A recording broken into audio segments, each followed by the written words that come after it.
Dans une cuisine de fortune, devant la cour de sa maison, Mayem Zita prépare ce qui pourrait bien être le dernier repas de la famille à cet endroit.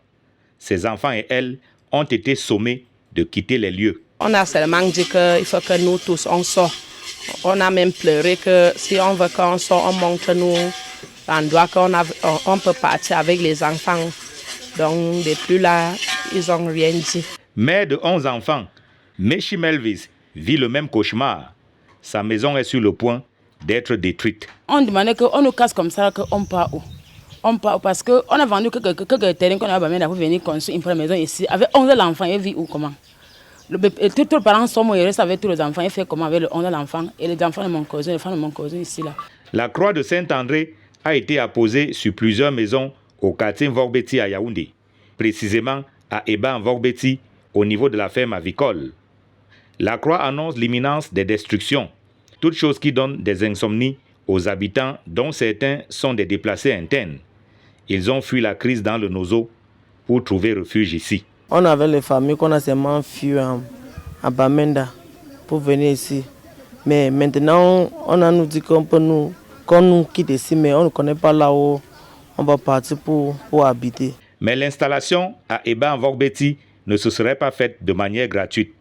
Sans brandir le moindre document, d'aucuns affirment avoir déboursé de fortes sommes d'argent auprès de la chefferie afin d'acquérir une parcelle. On a payé le terrain de 2 500 000. Le premier, là-bas en bas, le deuxième, toujours le baga jusqu'à ça, c'est le cinquième, mais on a donné avant que faire la maison ici. Là. Le chef Zanga Antoine est décédé.